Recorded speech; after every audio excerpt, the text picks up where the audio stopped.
So some months ago, I was at a monastic retreat for nuns in Sravasti in India. And there was one day of the program where in the morning there was a fairly young nun from Samtenling who had obtained the Kenmo degree. And she was requested to give a talk on the Vinaya.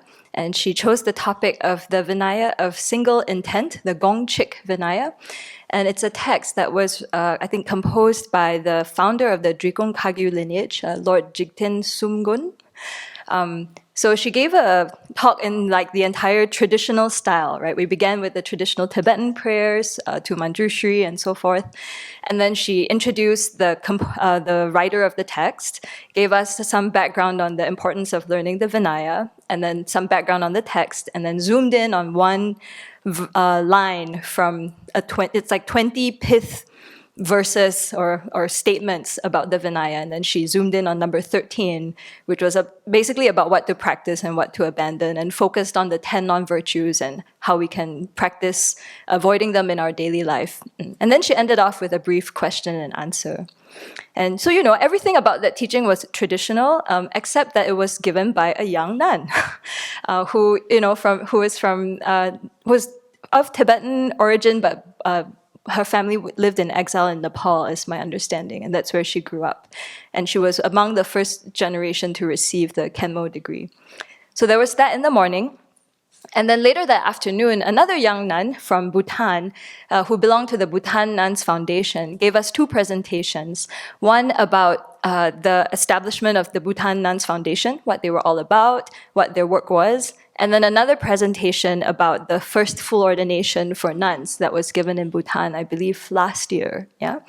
And so, she had a college degree before ordaining. So she was very articulate. She spoke entirely in English, whereas the Kenmo in the morning taught in Tibetan and had a translator. And at the end of that day, I just sat there thinking, wow, this is one of the happiest days of my life. I don't know why I had that thought. I just kept sitting there thinking, I was just so happy to see these presentations by these nuns. And I think I'm still kind of working out why that thought arose, because in a sense, I have done nothing to move the women's movement or improve the education of Himalayan nuns. I was born at a time where already my mother was the first in her family to go to college. She worked a full-time job. And like Venerable said, when I was in her embryo, I'm sure she already knew I was going to be a school teacher and had planned that out. And there was no way I was not going to go to college and get a job. So, growing up, those were all things I took for granted. Access to education, access to employment. And also when I had a job, I did experience some sexual harassment at my first job, and I quit. I didn't have to sit there and take it to support the family or whatever. I did write in my exit, letter, like things that had disturbed me about the workplace. I don't think anything was done, but, I wasn't like someone with no voice, yeah? So those were all things I just took completely for granted throughout my life. And it's taken me so long to recognize that this is not the situation of women worldwide. And especially, through learning about the history of nuns in the Buddhist tradition and all the obstacles women have had to overcome. And that, till today, it's taken so much work for women in the Himalayas to have access to education, and then after getting access to ordination, and then after that, to have access to a religious education. So I think just to see kind of all that embodied in these young women, I was just struck by like, wow, just the incredible efforts of so many people for something like that to bear fruit. And it feels almost like, and within one lifetime, right, or within my lifetime, for me to witness this kind of social change was very moving. And I've just been thinking about how that's not something to be taken for granted, because on the plane on the way back, I watched a docudrama about, it was titled Till, and it's the story of Emmett Till's mother. Yeah, so we all know the story of Emmett Till. For those who don't, he was a 14-year-old boy who was from Chicago, and already it was, Chicago was already desegregated, right? And all right, people who know American history better than I do. But at least the situation there was different from the South, let's put it that way. And then his family wanted him to get to know his roots, and so he went back to Mississippi to visit his cousins.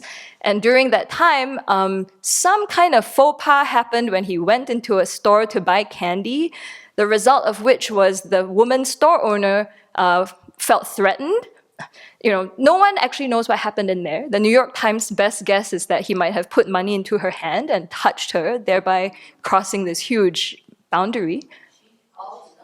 Yes. Yeah, decades later, she said she lied. Yeah, so all that's shown in the film, where, anyhow, because of that, he one night gets violently kidnapped, basically, from his cousin's home and is brutally murdered, lynched. Yeah. So, yeah, anyhow, there are many more things to say about this. But what was remarkable about the docudrama is that it focused on his mother and how she dealt with the grief and eventually became a civil rights activist and spoke very strongly, about what happened and made it, changed the country as a result. But what was the most shocking to me was that at the end of this very powerful drama, that the actress did such a good job. You get this one screen that says, the Emmett Till Anti-Lynching Act was passed in March last year, 2022, 67 years after the lynching of Emmett Till. His mother did not live to see this. She had dedicated her whole life to civil rights work and education. She passed away in 2003. Mamie Till passed away in 2003. So just that one screen, I thought, my goodness, it took 67 years for just this law to be passed. And whether it has teeth or not, I don't know, the details of it. Yeah, so that was like a sobering reminder that like all this kind of, the hard work that so many people are involved in to be able to witness change within a lifetime is so rare and so tenuous, it seems. But at the same time, I remind myself to rejoice. No matter what, we have to rejoice when we see virtue being created, when virtue bears fruit. Maybe because, too, I have a tendency to, look at what is not enough, what hasn't been done yet, what more can be done. So I think that moment of witnessing those two young nuns, I'm just wanting to keep in mind the joy of reflecting on all the causes and conditions that had to come about for them to take their place, not just to receive that education, but now to be able to share it with others and to be of benefit. And then, of course, keeping in mind that it's an ongoing process. We have to continue to create those causes for that situation to continue to exist for nuns in the very long term.